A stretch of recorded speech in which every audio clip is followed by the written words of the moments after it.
The stars had always called to humanity. For 300 years, they had answered that call.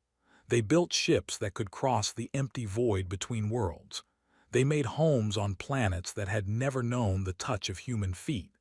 They spread across 12 star systems, a young species still learning its place among the infinite darkness.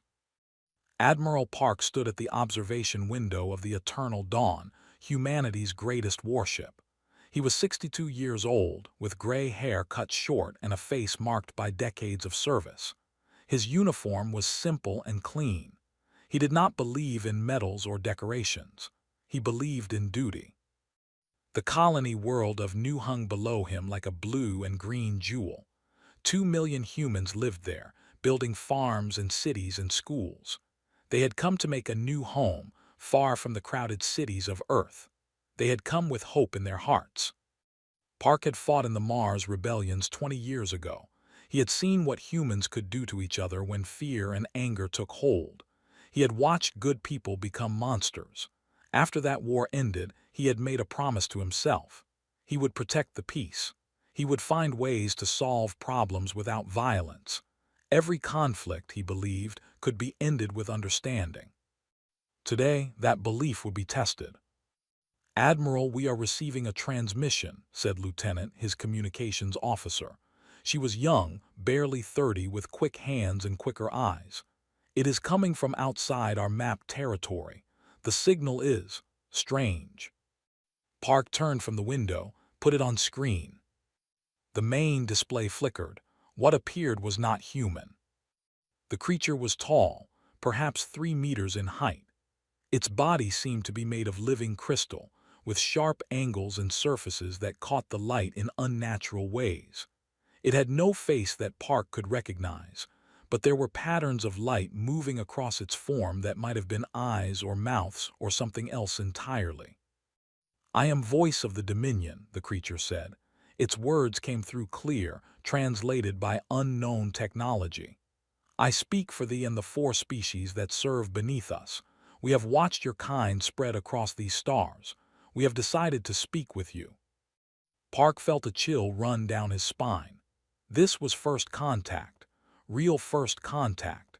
Humanity had found traces of other civilizations before, ruins on dead moons, signals from distant stars that stopped before they could be answered. But they had never met another living species face to face. "I am Admiral Park of the United Earth Coalition," he said, keeping his voice calm. "We welcome this contact. Humanity has long hoped to meet other intelligent life." "Your hopes do not interest us," the voice said. "We bring terms, you will listen." Park's hands tightened behind his back, but his face remained still. "We are listening.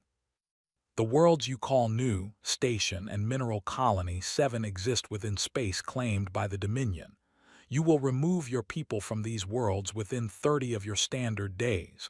The resources there belong to us. This is not a request. This is truth." Lieutenant made a small sound of shock. Around the bridge, officers exchanged looks of disbelief. 3 colony worlds, nearly 5 million people. They were being told to simply abandon them. "These colonies have existed for decades," Park said. "Millions of humans call these worlds home. Surely we can discuss." "There is nothing to discuss," the voice interrupted. "You are young. You do not understand how the galaxy works. The strong take, the weak give. This is the only law that matters among the stars. You have 30 days. If you do not obey, we will remove your people ourselves. We are not gentle." The transmission ended. For a long moment, no one on the bridge spoke. Park stared at the empty screen, his mind racing. He had trained his entire life for moments of crisis. He had learned to stay calm when others panicked, but this was beyond anything he had imagined. "Send a full report to Earth Command," he said finally. "Priority Alpha. The Council needs to see this immediately." On Earth, the message arrived in the middle of the night. Chancellor was woken from sleep and brought to the council chambers within the hour. She was 58 years old, a small woman with kind eyes and iron will.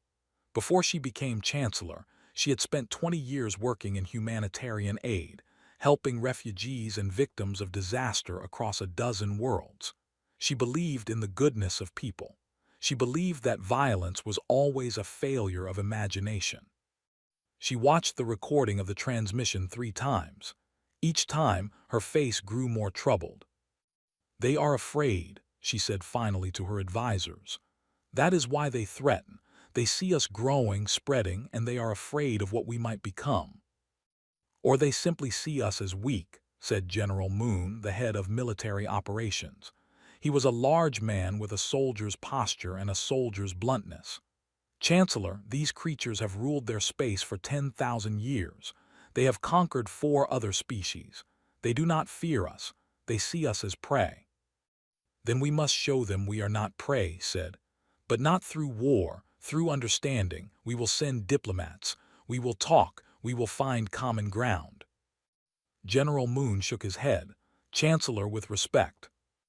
"I have made my decision," said firmly. "We will send a diplomatic mission. I want our best negotiators. I want gifts, offerings of friendship. I want to show these that there is another way." She paused, and something changed in her eyes. "I will send my daughter to lead the mission."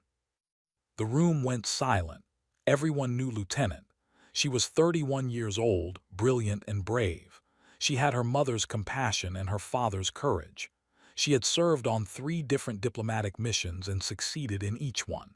If anyone could find peace with it was her. But sending her into the unknown, to meet creatures who had threatened genocide with such casual ease. "Are you certain?" General Moon asked quietly. "I am certain," the Chancellor said.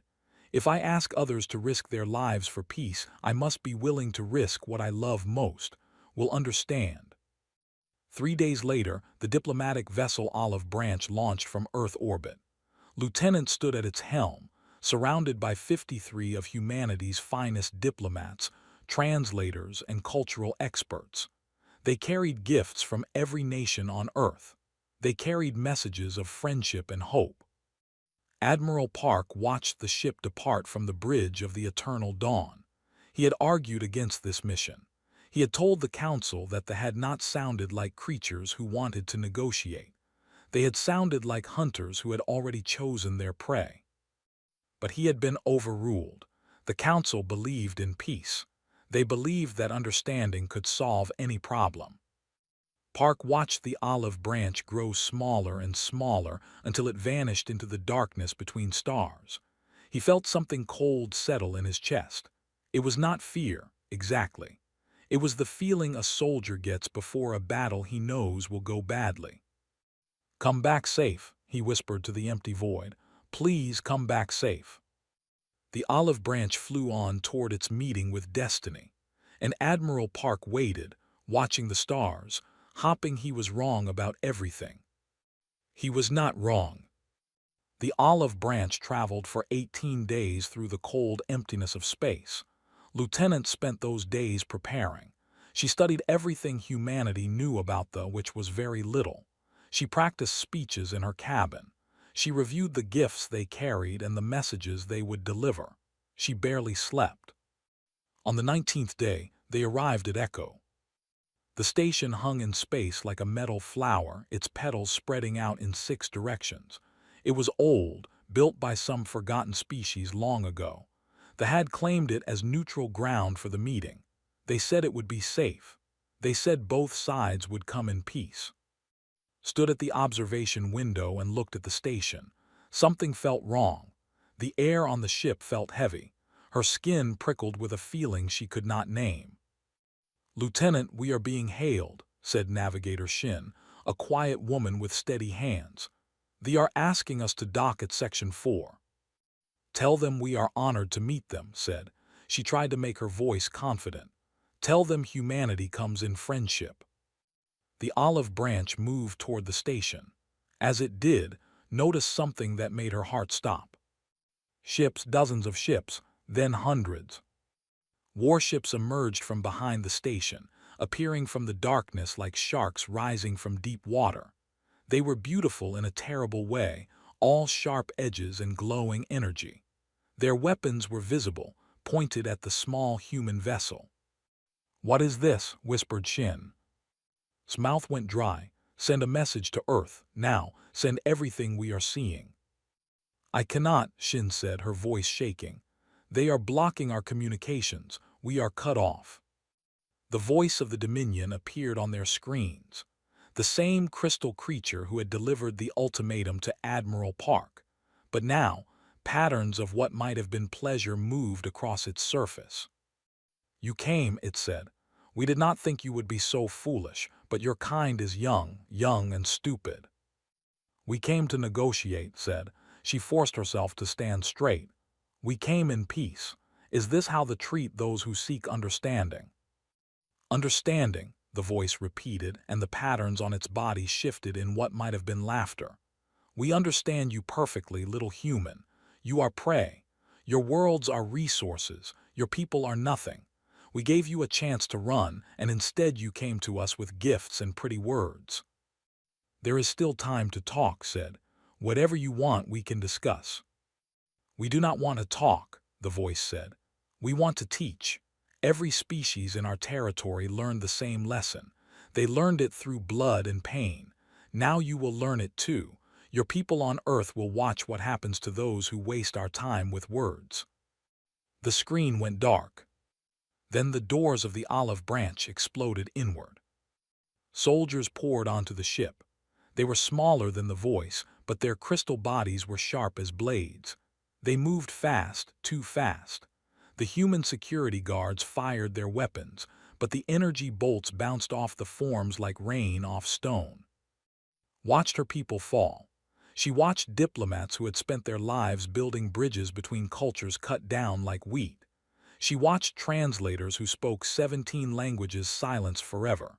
She watched good people, brave people, die with confusion and fear in their eyes. A soldier grabbed her by the throat and lifted her off the ground. Its grip was cold, so cold it burned. "This one leads them," the soldier said. "The voice wants her alive for now." They dragged to the station's central chamber. The other survivors were brought there too. Only 12 remained from 54. They were thrown to the floor before the voice of the Dominion, who towered above them like a monument to cruelty. "Now," the voice said, "we will send a message." Cameras activated. Realized with horror that somehow they had broken through the communication block, but only in one direction. They were broadcasting to every human ship, every station, every colony. They were making humanity watch. "Humans," the voice announced, "your diplomats came to us with gifts. They came with words of peace. They thought they could change what is with what they wished could be. This is weakness. This is the thinking of prey animals, and prey animals have only one purpose." The killings began. They did not use weapons.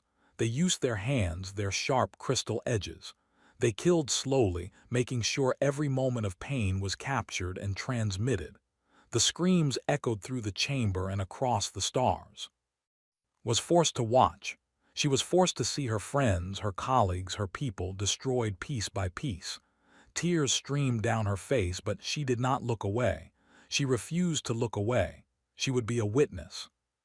When only she remained, the voice approached her. "You are the daughter of their leader," it said. "We have learned this. When you die, your mother will understand. She will understand that words mean nothing. She will understand that her people are alone in a galaxy that does not care about their hopes or their dreams. She will understand that they are prey." Looked up at the creature. Her body was broken. Her heart was shattered, but something burned in her eyes that made even the voice pause. "You think you know us," she said, her voice barely a whisper. "You think because we came in peace we are weak. You think because we tried to talk we cannot fight." She coughed and blood ran from her mouth, but she smiled. "You have made a mistake," she said. "The worst mistake your kind has ever made. My mother wanted peace. My people wanted peace. But what you have done here today, you have not created fear. You have created something far more dangerous." "And what is that?" the voice asked. "Rage," said.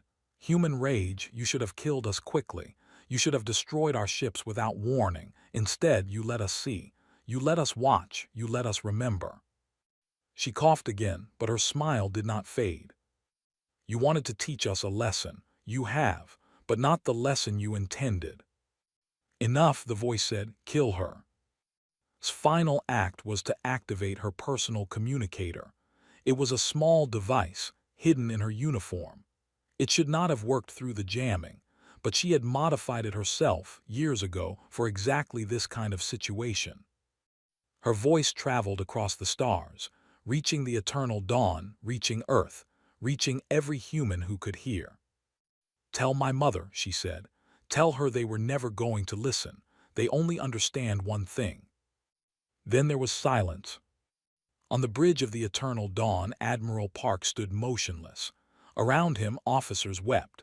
Some fell to their knees. Some screamed in horror and grief. The recording of the massacre played on every screen, impossible to escape. Park had seen war. He had seen death. He had seen the worst that humans could do to each other. This was worse. He stood there for a long time, his face like stone. His hands were clasped behind his back so no one could see them shaking.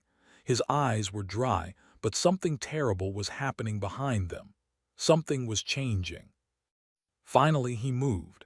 He walked to the communication console with slow, measured steps. Lieutenant stepped aside without being asked, her face wet with tears. Park placed his hands on the console. He opened a channel, not just to the fleet, not just to Earth, to every human vessel, every station, every colony, every listening post across 12 star systems. When he spoke, his voice was calm, too calm, the calm of a man who had passed beyond anger into something colder and more terrible. "This is Admiral Park," he said. "You have all seen what happened at Echo. You have seen our people murdered while asking for peace. You have heard the words of Lieutenant, who died with more courage than I have ever witnessed." He paused. His grip on the console tightened until his knuckles went white. "They wanted to teach us fear. They have failed. What they have taught us is something else entirely, something they will come to regret for whatever time remains to them. Prepare for war." The transmission ended, and across human space, something shifted. Something woke up. Something that had slept since the days when humans hunted with stone tools and feared the darkness beyond their fires. They had wanted to create fear. They had created something far worse. Chancellor sat alone in her office on Earth. The lights were off. The windows showed the city of Seoul below, glittering with a million lights, full of people who did not yet know that everything had changed. The recording of her daughter's death played on a small screen on her desk. She had watched it 17 times. She would watch it 17 more. Her daughter's final words echoed in her mind. "Tell my mother. Tell her they were never going to listen. They only understand one thing." Had spent her entire life believing in peace. She had seen the worst of humanity during the resource wars of her youth. She had seen children starving, cities burning, families torn apart by hatred and greed. She had dedicated her life to making sure those things never happened again. She had believed with all her heart that if people just talked to each other, they could solve any problem.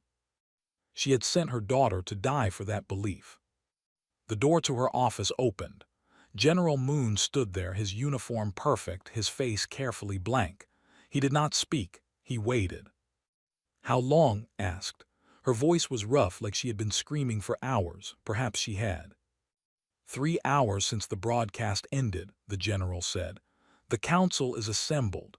The entire world is watching. They are waiting for you." "What are they saying, the people?" General Moon was silent for a moment. "They are angry, Chancellor, angrier than I have ever seen. There have been protests outside every government building on Earth, not protests against us, protests demanding action, demanding revenge." Nodded slowly. She stood up from her chair. Her movements were stiff, like she had aged 20 years in 3 hours.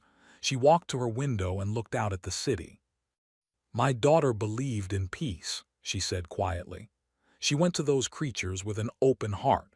She thought she could find common ground with them. She thought she could make them understand that we did not have to be enemies. She pressed her hand against the cold glass. They killed her for it. They killed her slowly, and they made us watch, and they laughed while they did it. Yes, General Moon said, they did. Turned to face him. Her eyes were dry now. Something had changed in them. Something hard had formed where softness used to be. I spent 50 years believing that violence was always wrong, she said. I spent 50 years believing that war was a failure of imagination. I built my entire life on the idea that if we just tried hard enough, we could solve any problem without bloodshed. She straightened her back. She lifted her chin. I was a fool, she said. A well-meaning fool, but a fool nonetheless. Some creatures do not want peace. Some creatures see kindness as weakness. Some creatures understand only one language. What language is that? General Moon asked, though he already knew the answer. The language of force, said. The language of consequences, the language of pain. She walked past him toward the door. Come, General. It is time to address the council. It is time to address the world. It is time to speak to the stars. The council chambers were full. Every seat was taken. Every screen in every city, every station, every colony was tuned to this broadcast. Billions of humans watched and waited. The air itself seemed to hold its breath. Chancellor walked to the central platform. She stood where she had stood 1,000 times before, delivering speeches about hope and progress and the bright future that awaited humanity among the stars. Today, her speech would be different. She looked out at the faces before her. She saw fear, she saw grief. She saw anger, so much anger. Good, she thought. They will need that anger for what comes next. 3 days ago, she began, her voice clear and steady, I sent a diplomatic mission to meet the Dominion.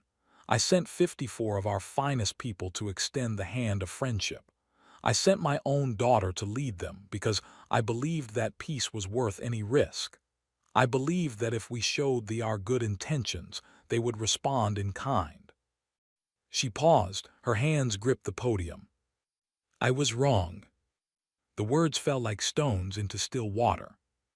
You have all seen what happened at Echo. You have seen our diplomats murdered. You have seen our people tortured for the entertainment of creatures who see us as nothing more than animals to be hunted. You have heard my daughter's final words, spoken as she faced death with more courage than I can describe. His voice grew stronger. For 300 years, we have reached for the stars with open hands. We believed that intelligence meant reason. We believed that civilization meant compassion. We believed that any species capable of crossing the void between stars must have barbarism. We were wrong. She looked directly into the cameras, speaking now to every human across 12 star systems. They do not want peace. They do not understand peace. They understand only power, only dominance, only the suffering of those weaker than themselves. They look at us and see prey.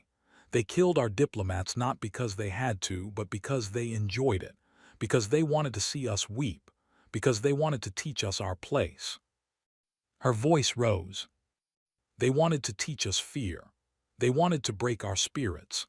They wanted us to bow our heads and accept that we are nothing, that our lives mean nothing, that our dreams and hopes and loves mean nothing. She slammed her hand on the podium. They have failed.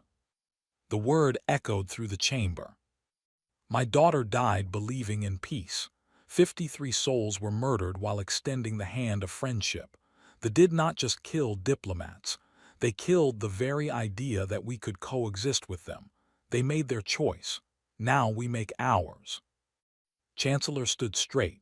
Her eyes blazed with a fire that those who knew her had never seen before. I hereby invoke Article 7 of the Coalition Charter. As of this moment, the United Earth Coalition is at war with the Dominion.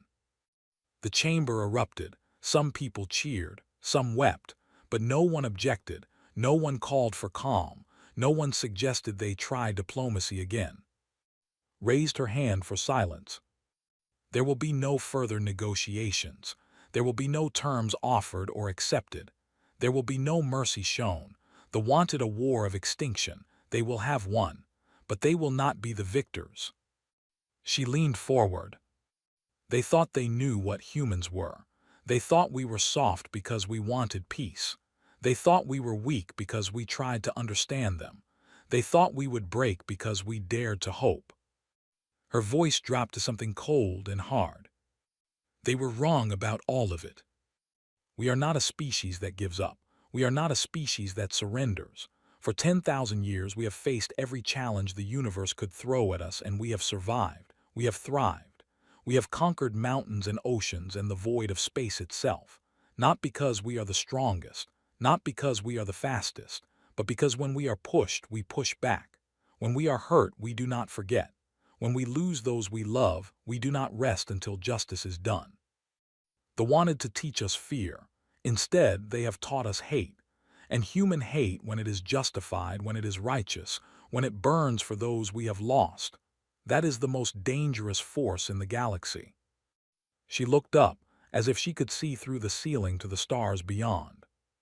To the Dominion, wherever you are watching, you made a mistake. The worst mistake your species has ever made. You could have left us alone. You could have let us grow in peace. Instead, you chose to make us your enemy. You will regret that choice. You will regret it for every moment that remains of your civilization's existence, and those moments are now numbered. She stepped back from the podium. The vote is called, all in favor of war. Every hand rose, every voice spoke as one. The motion passes unanimously, said. May God forgive us for what we are about to do, because the certainly will not. Across human space, the message spread. Admiral Park received his orders aboard the Eternal Dawn. He read them once, then set them aside. He did not need orders to know what came next. The defense doctrine, humanity's commitment to peaceful expansion, was officially dead. In its place rose something the galaxy had never seen. A species united, a species wronged, a species that had tried peace and been answered with blood. Now they would answer in kind. The war had begun. They had ruled their sector of the galaxy for 10,000 years. They had conquered 4 other intelligent species. They had crushed rebellions and burned worlds and built an empire on the bones of those who opposed them. They knew how wars were fought. They knew how prey species behaved when threatened. They expected humanity to panic. They expected chaos, infighting, desperate attempts to negotiate. They expected the soft creatures who had come with gifts and kind words to collapse when faced with real danger. They were wrong. In the 6 months following the declaration of war, human industrial output increased by 400%. Every shipyard that had been building civilian transports now built warships. Every factory that had been making consumer goods now made weapons. Every scientist who had been studying stars and planets now studied how to destroy the enemy. Captain had been a cargo pilot before the war. She had spent 15 years hauling supplies between colonies, living a quiet life among the stars. She had a small apartment on Nu and a cat named who liked to sleep on her navigation console. Now she stood on the bridge of the Vengeance of one of 12 new Dreadnought-class warships built in just 4 months. The ship was massive, bristling with weapons, crewed by 2,000 people who had been farmers and teachers and engineers just half a year ago. Captain, said her first officer, a former accountant named Han, the fleet is in position. All ships report ready. Looked at the tactical display. 47 human vessels were arranged in attack formation, facing a forward base designated Target 7. It was one of 17 targets that would be hit simultaneously across space. Operation Burning Sky had begun. All ships, said into the fleet communication channel, you know why we are here. You know what they did. Today we begin to answer. Today we show them that humanity is not prey. She drew a deep breath. Attack. The human fleet surged forward. The base, which had stood for 3,000 years, was reduced to atoms in 47 minutes. The defenders fought hard, but they had never faced an enemy like this. Human ships did not retreat when damaged. Human crews did not surrender when outnumbered. They fought with a fury that they could not understand. Across space, the same scene repeated 16 more times. 17 bases fell in a single day. The Dominion lost more ships in 12 hours than they had lost in the previous century. The galaxy noticed. On 100 worlds, in the courts and councils of species who had watched from the shadows, diplomats and leaders gathered to discuss what they were seeing. The tributary races of the species who had served their masters for thousands of years began to whisper among themselves. The humans were not surrendering. The humans were not negotiating. The humans were winning.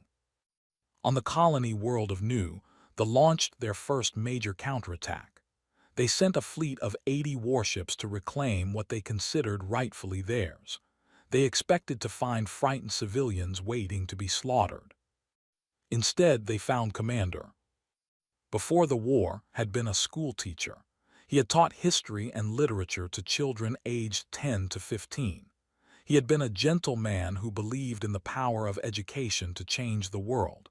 He had never fired a weapon in his life. Now he commanded the defense of Nu with the cold efficiency of a general who had fought 1,000 wars. They expect us to meet them in open battle, told his volunteers, most of whom had been farmers and shopkeepers a few months ago. They expect us to line up and die like the other species they have conquered. We will not give them that satisfaction. They landed their ground forces expecting easy victory. What they found was nightmare. Every building was booby-trapped. Every street was a kill zone. Every civilian had become a soldier. The invaders could not tell the difference between a baker and a sniper, between a grandmother and a demolition expert. Had studied the histories of every guerrilla war humanity had ever fought. He had learned from the resistance fighters of every nation and every era. He combined their tactics with technology they had never imagined. The crystal soldiers who had slaughtered diplomats so easily at Echo found themselves dying in the streets of Nu, picked off by enemies they could not see, destroyed by traps they could not detect. For every meter they advance, announced over the planetary communication network, they will pay in blood. For every building they take, they will pay in ships. For every human they kill, 10 of them will die. This is not a conquest. This is a meat grinder, and they are the meat. The battle for Nu lasted 3 months. They lost 3 ships and 8,000 soldiers for every kilometer they gained. By the time they claimed the capital city, they had lost more than half their invasion force. And it did not matter. Because while they were bleeding for 1 colony world, humanity was taking 10 more. Admiral Park coordinated the war from the bridge of the Eternal Dawn. He had not slept more than 4 hours a night since the massacre at Echo. He did not need to. Something inside him burned with a cold flame that never dimmed. "The High Command is requesting communication," reported Lieutenant. "They want to discuss terms." Park did not look up from his tactical display. "Ignore them." "Sir, they are offering to return the 3 colony worlds they originally demanded. They are offering reparations for the diplomats they killed." I said ignore them. Hesitated. "Admiral, some on the council believe we should at least listen." "Lieutenant," Park's voice was soft, but something in it made everyone on the bridge go still. "What did Lieutenant say before she died?" "Swallowed. She said they only understand one thing." "And what is that one thing?" "Force, sir." "Correct." Park finally looked up. His eyes were calm, but there was no warmth in them, no mercy. They do not want peace. They want to delay. They want to rebuild. They want to find our weaknesses and exploit them. They have done this to every species they have ever faced. They offer peace when they are losing, and they break that peace the moment they are strong again. He returned his attention to the display. "We will not make that mistake. We will not give them time. We will not give them hope. We will not stop until they understand that they chose wrong when they chose us as enemies." "Yes, sir," said quietly. The war continued. On a transport ship carrying new recruits to the front lines, a young woman named sat among her fellow pilots. She was 22 years old, barely old enough to remember a time before the war. She had joined the fleet the day after the massacre, standing in line for 16 hours to sign up. "What made you volunteer?" asked the pilot next to her, a young man with nervous hands. Thought about the question. She thought about the recording she had watched, the one everyone had watched. She thought about the diplomats dying on their knees. She thought about Lieutenant's final words. "I was going to be a dancer," she said finally. "I had an audition scheduled for the National Ballet Company.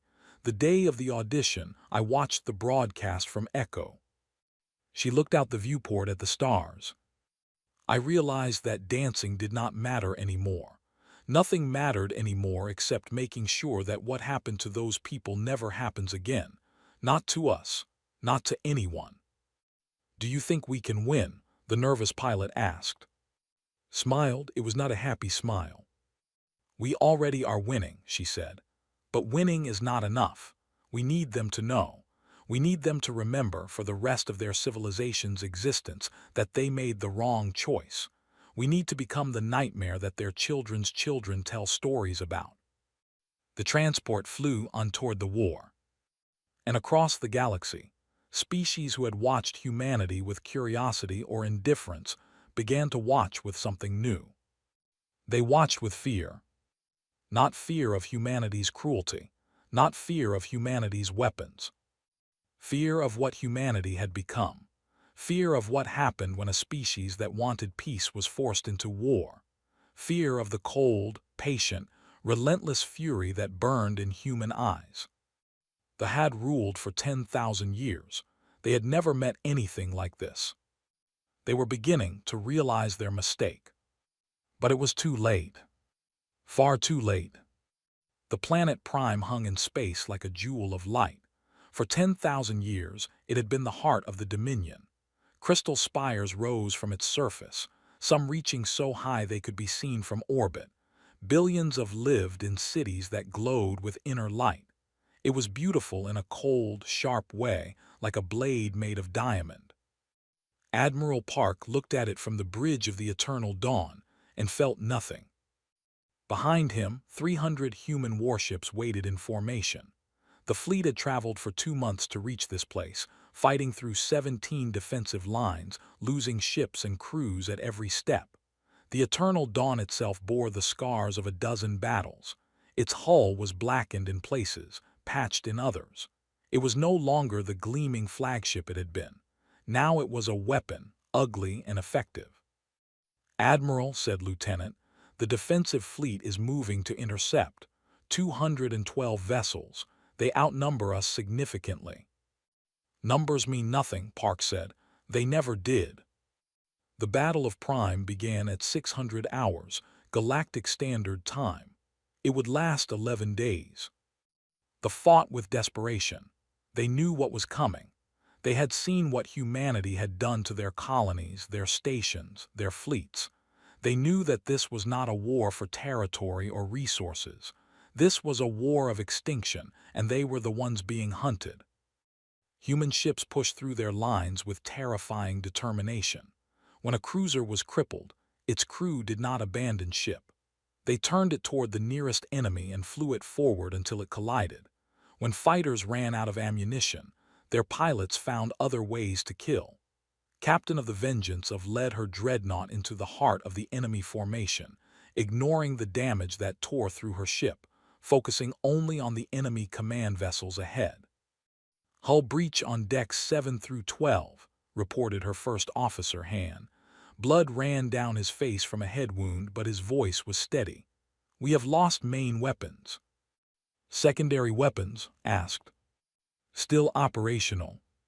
"Then we are still in the fight. Continue forward." The Vengeance destroyed 4 enemy cruisers before it finally went dark, its engines burning out. its crew evacuating to escape pods. But by then, it had punched a hole in the line that a dozen other human ships poured through. On the fifth day, the High Council attempted to surrender. A transmission reached the Eternal Dawn, carrying the image of the voice of the Dominion, the same crystal creature who had delivered the original ultimatum, the same creature who had overseen the massacre at Echo. Its crystalline form was dim now, its pattern slow and uncertain. "Admiral Park," it said, "the Dominion Council wishes to discuss terms. We offer unconditional surrender. We will withdraw from all human space. We will pay any reparations you demand. We will submit to whatever justice you require." Park looked at the image on his screen. He thought about the diplomats dying at Echo. He thought about Lieutenant's final words. He thought about all the people he had lost in this war, good people who had only wanted to live in peace. "You had your chance to talk," he said. He closed the channel. The battle continued. On the ninth day, Lieutenant flew her fighter in defense of the carrier Soul's Pride. She was exhausted. She had flown 18 missions in 6 days. Her fighter was held together with emergency patches and desperate hope, but she flew on because there was nothing else to do. A strike force broke through the defensive perimeter, heading straight for the carrier. Squadron moved to intercept, but they were outnumbered 5-1. One by one, her fell. Her fighter took a hit that destroyed her primary weapons. Another hit crippled her engines. She was drifting, helpless, as the ships flew past her toward the carrier. Except she was not helpless. "Control," she said into her communicator. My weapons are gone. My engines are gone, but I still have one weapon left." "No," came the response. "Eject, get out of there." "I cannot let them reach the carrier," she said. "There are 12,000 people on that ship. If it falls, we lose the battle. If we lose the battle, we lose the war." She activated her reactor's manual override. It was a function that existed only for emergencies, a way to push the reactor beyond its safety limits for a brief burst of power. It was not meant to be used like this. For whispered. Her fighter surged forward on a trail of white fire. It crossed the distance to the command carrier in seconds. It struck the bridge of the enemy vessel at full speed. The explosion lit up the void like a newborn star. The strike force, suddenly leaderless, faltered. Human reinforcements arrived moments later and destroyed them all. The Soul's Pride survived. The battle continued. Was 22 years old. She had wanted to be a dancer. On the 11th day, the human fleet entered orbit around Prime. The defensive fleet was gone. The orbital stations were gone.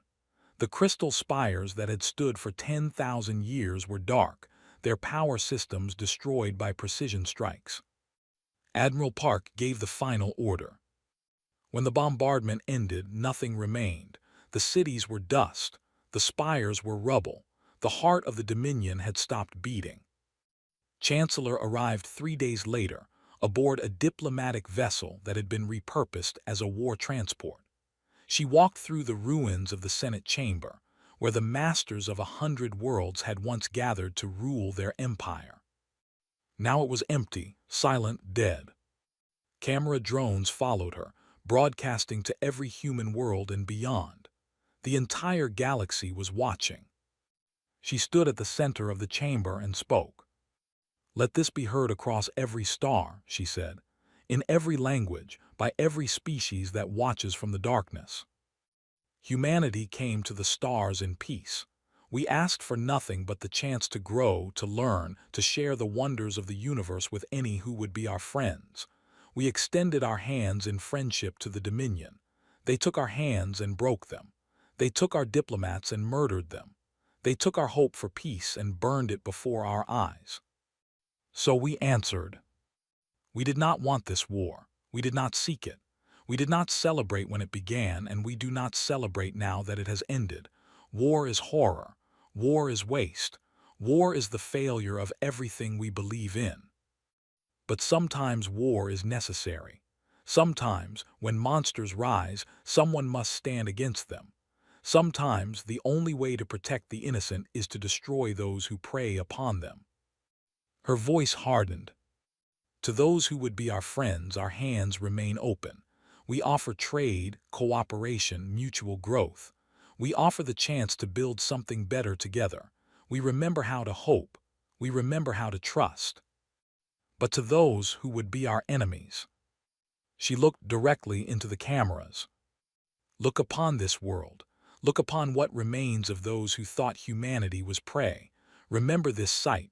Remember it well. We did not start this war, but we ended it, and we will end any who force us to fight again. We will not negotiate with those who massacre the innocent. We will not show mercy to those who know no mercy themselves. We will meet hatred with resolve, cruelty with justice, and aggression with annihilation. This is not a threat. This is a promise. This is who we are now. She turned and walked away from the ruins, her footsteps echoing in the silence. The war was over, but its echoes would last forever. In the months that followed, the Dominion collapsed completely. The tributary species, emboldened by humanity's victory, broke free one by one. Some sought alliance with humans. Some simply wanted to be left alone. All of them remembered what they had witnessed. Admiral Park retired to a small house on Nu, not far from where the eternal dawn had once orbited. He planted a garden in memory of the 54 who had died at Echo. He tended it every day until his death, many years later. Captain became the first human ambassador to the newly liberated species. She spent the rest of her life building bridges, proving that humanity could be trusted, showing that strength and compassion could exist together. Commander returned to teaching. His students learned history now, the history of what happened when humanity was pushed too far. They learned it well. And across the galaxy, in the courts and councils of 100 species, a new phrase entered the common language. It was spoken in whispers, in warnings, in the careful advice that elder diplomats gave to young ones. Do not wake the humans. It meant, do not mistake their kindness for weakness. Do not test their patience. Do not harm their innocent, because if you do, they will come for you, not in anger but in cold resolve, not with cruelty but with absolute commitment. They will not stop. They will not negotiate. They will not show mercy. They will simply end you. And then they will go home and plant gardens and teach their children and reach for the stars with open hands once more, hoping that this time no one will make the same mistake. Hopping, but ready always if someone does. The stars are vast and full of wonders. Humanity travels among them still, building and growing and dreaming. But they never forget. They never forget what they can become if they must. And neither does anyone else.